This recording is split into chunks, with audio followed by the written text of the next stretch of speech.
Right, it's been a while, Margo. Let's check you're still all okay.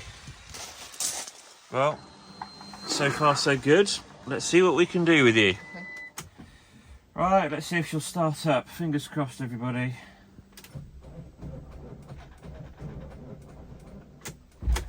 Well, that'll be a big fat no then. Oh, great. We only had a new battery, what was it, about 3 or 4 weeks ago? We had a new battery 3 or 4 weeks ago and everything switched off. Now, we're on electric hookup. The radio's off. The internal media thing is off. But she just won't start. So I just don't know what to do. Right, I just don't know. Costa coffee it is then. We've got to get there first. In the car. Yeah. So it's arrived. Let's get it unboxed and see what it looks like. So oddly enough, I've had one of these before. But when I had it before, I didn't actually know what it was all for. Haha, here we go. So, solar panel, 10, 20 or 30 watt. I think we've got, this looks like the 20 watt. So this will hopefully then just plug into the cigarette lighter and Margo, and we'll be able to get it all sorted out. So let's go and put it in the bus and see what happens. Right, so home, you saw the unboxing a minute ago. I'm hoping this is going to be the right piece of kit. So it's dusky now, so I don't think we're going to get much of a charge on it.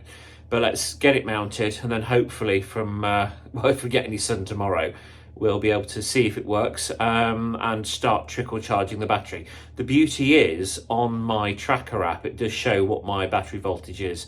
So hopefully, having put this bit of kit in, it might help. That's what I'm hoping anyway. A lot of people are talking about floating things or floating charges or whatever. At the moment, I'm just going to give this a try. I'm a little bit tight. It was only 40 quid off not eBay, Amazon. So we'll give it a shot. Let's see what happens. Right, really rather dusky now. Let's get inside and let's see what we can do. All the blinds are down. Right, here we go. Okay, so as we saw earlier, this is the piece of kit. It's a volt set. It looks relatively user-friendly. You've got the cables here. I think that's the cable that will clip in and that will connect directly to your battery if you want it to. A couple of carabiners. Don't fancy going mountaineering with it. And then you've got, again, clips you can clip to the battery. And then this one, which I think I'm going to use, and that will put a feed directly into the cigarette lighter socket.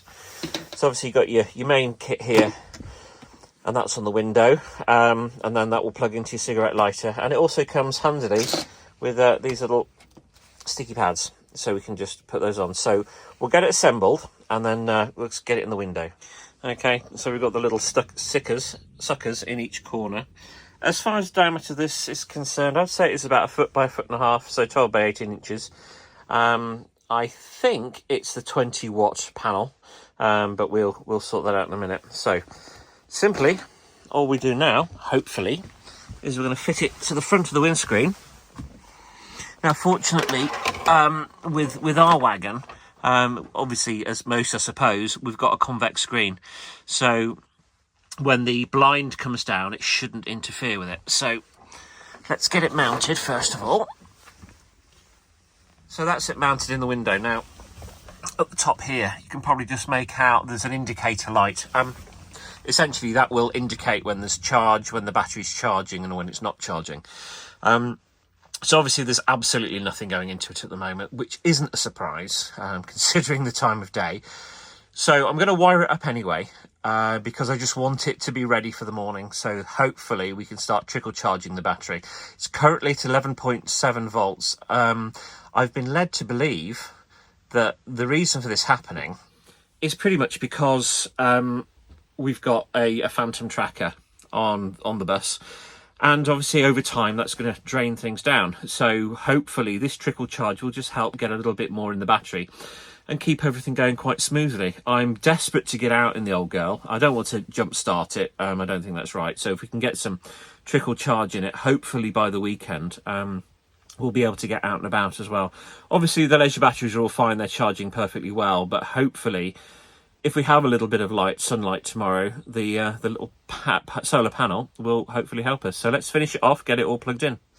Okay, so we'll just take the wire here and we'll just disconnect that and take that off there. That's that done. And as you can see, crikey, it's got, I would say that's a good 2 metre cable. I dare say you could even stick this on the roof if you wanted to. Obviously, you just have to put the sticky things the other way around. Oh, one's come off already. Hang on. Let's just put that bad boy back in. That's my only worry. I just don't want it falling down.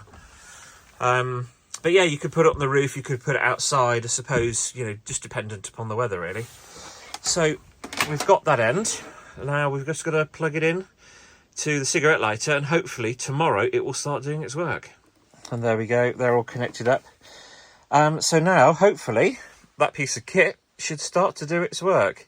Let's have a quick look at the voltage on the battery right now. Okay, so as you saw, we're at 11.7 volts. So what we'll do now, I'll just drop the screen at the front, pop that down, and we'll tidy up all the bits and pieces.